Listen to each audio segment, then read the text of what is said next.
Right now, somewhere on the surface of the sun, a bundle of magnetic energy the size of 50 Earths is twisting itself into a knot. And when that knot snaps, it will not just send a flash of light toward our planet. It will send billions of tons of charged plasma racing across 93 million miles of space at speeds topping 2,000 kilometers per second. In 18 hours, that wave hits Earth. Every satellite in orbit, every power grid on the ground, every bank account, every hospital ventilator, every traffic light, every phone in your pocket becomes a target. This is not science fiction. This exact scenario happened in 1859. It is called the Carrington event, and scientists agree it is not a matter of if it happens again, but when. Today we are going to walk through what would actually happen if a storm of that size hit our modern, hyper-connected world, hour by hour, starting from the moment the sun fires the shot to the weeks it would take civilization to recover. Stay with me, because by the end of this video you will understand something most people never think about until it is too late, and you will know exactly what you could do differently to survive it. Let us start with where this all begins, because to understand the danger we have to understand the sun itself. Our sun is not the calm, steady yellow ball it appears to be from Earth. It is a churning furnace of plasma, constantly twisting under the pressure of its own magnetic field. Every 11 years or so, that magnetic field becomes so tangled and stressed that it needs to release the pressure, and it does that through sunspots, solar flares, and something far more dangerous called a coronal mass ejection. A coronal mass ejection, or CME, is essentially the sun burping out a piece of itself. Billions of tons of magnetized plasma get hurled into space in every direction, and if Earth happens to be sitting in the path when it happens, we are in for a very bad day. In September of 1859, astronomer Richard Carrington was sketching sunspots through his telescope when he witnessed something no one had ever documented before, a blinding white light flare erupting from the surface of the sun. 17 hours later, the most powerful geomagnetic storm in recorded history slammed into Earth. Telegraph systems across Europe and North America failed. Wires sparked and caught fire. Operators reported being able to send messages even after disconnecting the batteries, because the storm itself was inducing enough electrical current in the wires to power the system. The night sky lit up with auroras so bright that people in Cuba and Hawaii, near the equator, reported seeing the northern lights, something almost unheard of. Gold miners in the Rocky Mountains woke up and started making breakfast because they thought the sun had risen, when in reality it was auroral light bright enough to read a newspaper by, in the middle of the night. In 1859, the worst damage was some scorched telegraph wire and a few small fires. That is because in 1859, humanity had almost no electrical infrastructure to speak of. Today, we live inside a web of electricity, satellites, and digital communication that touches nearly every part of daily life. If a storm of that same magnitude hit us today, the outcome would be catastrophically different. Scientists have studied this possibility extensively, and one of the most cited reports from Lloyd's of London and Atmospheric and Environmental Research estimated that a modern Carrington-level event could cause between $600 billion and $2.6 trillion in damage to the United States alone, with recovery potentially taking between 4 and 10 years in the worst affected regions. Let that sink in for a moment. Not months, years. So let us begin the countdown. This is the story of how it would unfold, hour by hour, starting from the moment the sun releases its fury. Minus 18 hours. Somewhere in a solar observatory, whether it is NASA's Solar Dynamics Observatory or the joint NASA and European Space Agency mission called SOHO, an alert goes out. A massive X-class solar flare has just erupted from an active sunspot region on the sun's surface. Solar flares themselves travel at the speed of light, so the burst of X-ray and ultraviolet radiation from the flare reaches Earth in about 8 minutes, causing immediate but short-lived radio blackouts on the sunlit side of the planet, mostly affecting aviation and maritime communication. But the far more dangerous part of the event is still on its way. Riding just behind the flare is the coronal mass ejection itself, a wall of magnetized solar plasma so massive it would take images from coronagraph instruments to even visualize its true scale. Space weather forecasters at NOAA's Space Weather Prediction Center begin running models, trying to determine two critical things: when the CME will arrive, and just as importantly, what direction its internal magnetic field is pointing. That second detail matters more than almost anything else, because if the magnetic field inside the CME is oriented opposite to Earth's own magnetic field, the two will connect in a process called magnetic reconnection, and the storm will dump its energy directly into our planet's magnetosphere. If it is oriented the same way, we might get lucky and the storm could largely deflect around us. Right now, forecasters cannot know for certain. All they can do is watch, model, and warn. -12 hours. Government agencies begin issuing formal alerts. In the United States, that means a G5-level geomagnetic storm watch, the highest level on NOAA's 5-point scale, gets issued to power grid operators, airlines, satellite operators, and emergency management agencies. Utility companies begin an emergency protocol that most people have never heard of, because it has only been used a handful of times in modern history. Grid operators start reducing load on critical transformers, especially the extremely large and difficult to replace units known as extra-high voltage transformers. These transformers are the backbone of the entire electrical grid, and here is the terrifying part. Most of them are custom-built, weigh over 100 tons, and take anywhere from 6 months to 2 years to manufacture and ship, because there are only a handful of factories in the world that make them. If enough of these transformers get destroyed simultaneously across a country, there may not be enough spares in existence to replace them quickly.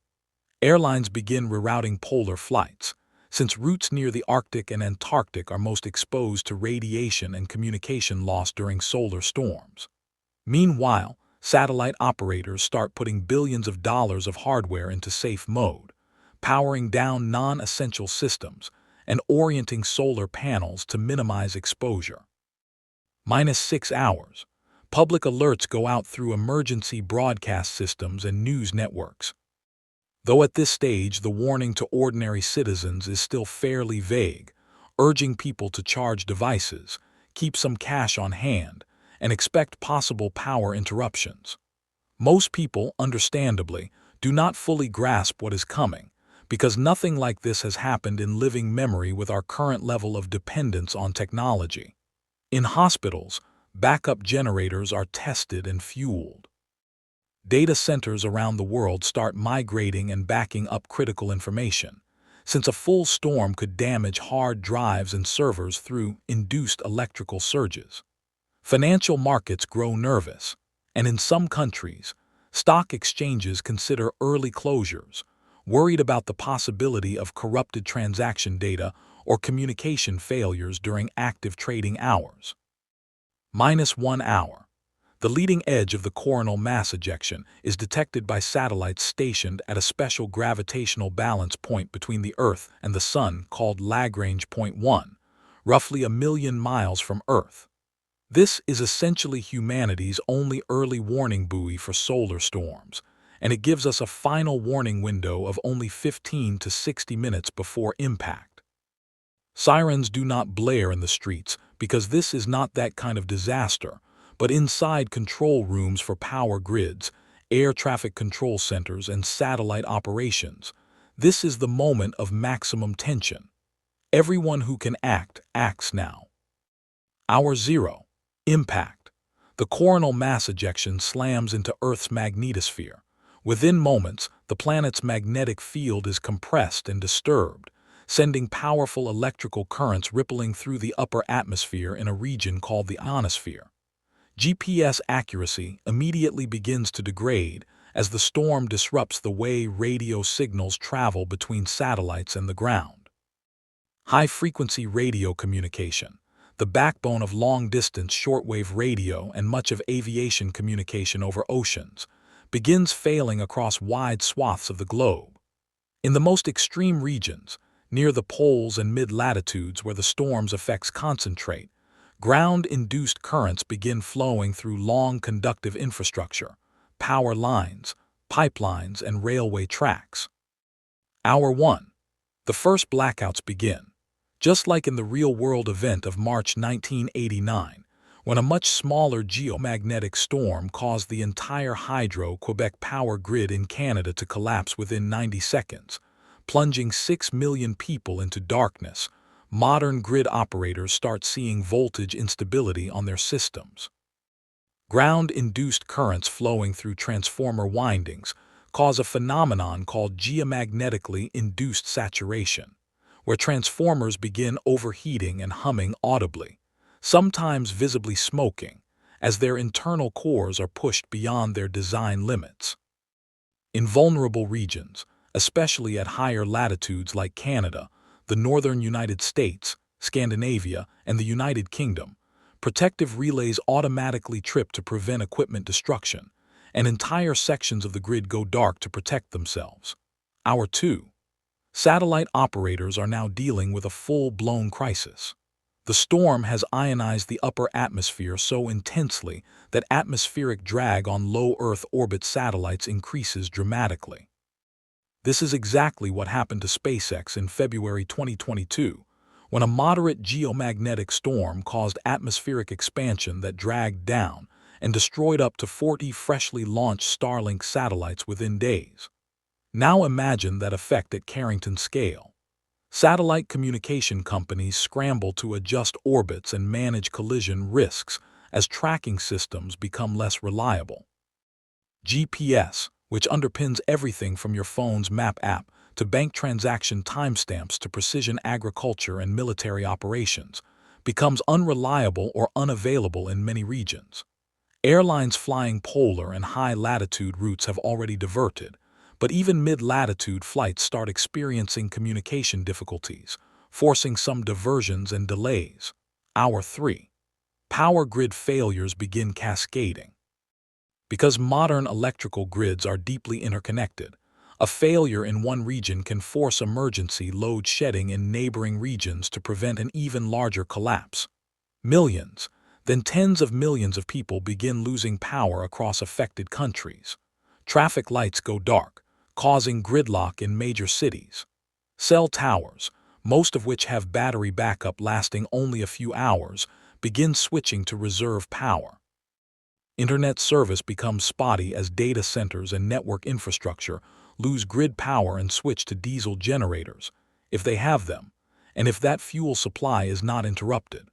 Financial markets that remained open begin experiencing serious disruptions, as electronic trading systems depend on precise, satellite-synchronized timestamps that are now unreliable. Hour 6. This is where things start to feel deeply different from any blackout most people have experienced before. Unlike a hurricane or a typical grid failure, this is not a localized event. It is happening across an entire hemisphere simultaneously. Regions at high geomagnetic latitude, meaning Canada, the northern United States, the United Kingdom, Scandinavia, and Russia, are experiencing the worst of the direct power grid effects. Meanwhile, everyone everywhere, regardless of latitude, is dealing with GPS failures, satellite disruptions, and communication blackouts. Hospitals switch fully to emergency generator power. Water treatment plants, many of which rely on electric pumps, begin drawing down their limited backup fuel reserves. People start realizing that without power, gas station pumps do not work either, since they are electric, meaning that even people with cars and cash cannot necessarily refuel. Hour 12. The first wave of the storm may begin to ease in some regions, but coronal mass ejections often arrive in multiple pulses, and a second or even third wave of plasma can follow the first by many hours, reigniting geomagnetic activity just as grid operators think they are stabilizing. In cities without power, the situation is becoming uncomfortable but survivable for most, assuming they have some food, water, and a plan. Rural areas that rely on well water pumped electrically are hit especially hard, since without power there is no way to pump water at all unless they have a manual backup or generator. Grocery stores relying on electronic payment systems can only accept cash, and many are already running low on essential goods as people begin panic buying anything still available. Hour 24. One full day in. This is roughly the point where the true scale of the event starts to become visible to authorities and citizens alike. Damage assessment teams begin identifying which extra high voltage transformers have been permanently damaged versus which ones tripped safely and can be restarted. This is the single most important number in the entire disaster, because a handful of destroyed transformers means localized blackouts lasting weeks. Dozens of destroyed transformers across a country could mean blackouts lasting months to years in the worst affected regions, because as mentioned earlier, these are not off-the-shelf parts. Countries begin evaluating whether they need to request emergency transformer shipments from allies, a process complicated by the fact that a widespread storm likely damaged infrastructure in multiple countries simultaneously, meaning everyone needs the same scarce resource at the same time. Hour 48. 2 days in, and this is where daily life fractures the most for people without power. Refrigerated food is spoiling. Medical patients dependent on refrigerated insulin or electrically powered home equipment like oxygen concentrators or dialysis machines are in genuine danger if they do not have backup power or access to a functioning hospital. Communication between family members in different cities becomes difficult, since cell networks remain degraded, and landline infrastructure in many countries has been phased out in favor of digital systems that are now also down. Emergency services are stretched thin, responding to medical emergencies, fires caused by candles and generators used unsafely indoors, and reports of transformer explosions and localized fires from the ground-induced currents. Hour 72. 3 days in. In regions where the grid did not suffer catastrophic transformer damage, power is beginning to be restored in stages, a process called a black start, where grid operators very carefully bring the system back online piece by piece, because trying to restart an entire national grid all at once risks another cascading failure. In the worst affected high-latitude regions, however, some communities are told, honestly and painfully, that full restoration could take months. Satellite-based services, including GPS, are gradually recovering as the ionosphere calms down and operators bring systems back out of safe mode, though some satellites may have sustained permanent damage to their electronics from the radiation and will need to be decommissioned early, a costly loss for the companies and governments that own them. Day 7. 1 week later. This is typically when historical analogs suggest the acute crisis phase begins transitioning into a longer recovery phase. Most regions with intact infrastructure have power back. Financial markets, which may have paused trading during the worst of the disruption, resume, though it can take weeks to reconcile transactions and data that were corrupted or delayed during the blackout window. Supply chains, which depend heavily on GPS timing for logistics, tracking, and even automated systems in shipping ports, are still catching up on the backlog created during the outage. In the hardest-hit high-latitude areas still without power, humanitarian and mutual aid efforts intensify, with generators, fuel, and bottled water being shipped in from unaffected regions. Weeks and months later, the true economic picture becomes clear. Insurance claims, infrastructure repair costs, and lost economic productivity from the event begin to be tallied. And this is where estimates like the previously mentioned multi-trillion-dollar figures for advanced economies start to feel realistic rather than exaggerated. Some communities in the highest latitude, most severely affected regions may still be without full grid power, relying on temporary generators and phased restoration, as replacement transformers slowly arrive from overseas manufacturers.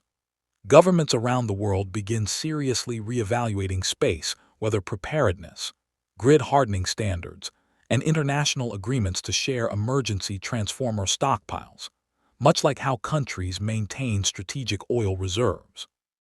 So what can you actually do, as an individual, if a warning like this comes through in your lifetime?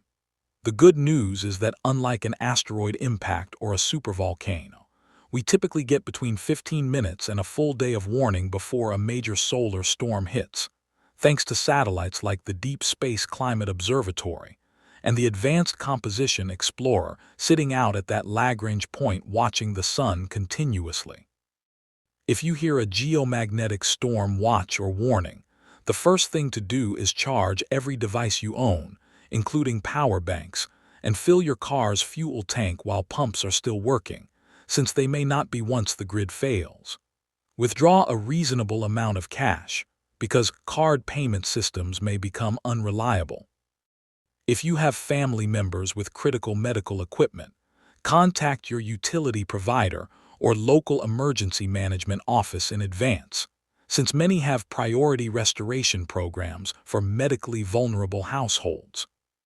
Keep a basic emergency kit on hand at all times, not just during a solar storm warning, including water, non-perishable food, a battery or hand crank-powered radio, flashlights, and any necessary medications. The same kind of kit recommended for hurricanes or earthquakes. And perhaps most importantly, have a way to communicate with your family that does not rely entirely on cell networks, such as agreeing on a physical meeting point in advance. On a larger scale, scientists and engineers are actively working on solutions to make this kind of event far less devastating in the future. Grid operators in some countries have begun installing devices called neutral current blocking systems on their most critical transformers, which are specifically designed to interrupt the geomagnetically induced currents that cause transformer damage during solar storms, without disrupting normal grid operation. Space agencies continue investing in better solar observation satellites to extend our warning time. And organizations like NOAA's Space Weather Prediction Center now treat solar storm forecasting with nearly the same seriousness as hurricane forecasting, because they understand that the next Carrington-level event is not a question of probability approaching zero. It is a near certainty on a long enough timescale, with some studies estimating roughly a 12% chance of a Carrington-class storm hitting Earth in any given decade. The Sun has been doing this for 4.5 billion years, and it will keep doing it long after we are gone. The 1859 storm was not an anomaly. It was a reminder of what our star is capable of, delivered at a time when it could barely touch us. The next one, whenever it comes, will not be so gentle, because we have built our entire civilization on a foundation of electricity and satellites that simply did not exist back then. The question was never whether the Sun would send another Carrington-level storm our way. The only real questions are when it happens, and whether we will be even a little bit more ready than we were in 1859. If this video gave you a new appreciation for just how fragile our modern comforts really are, make sure you are subscribed, because next time we are going deeper into the science of space weather and the technologies being built right now to protect our planet from the next big one.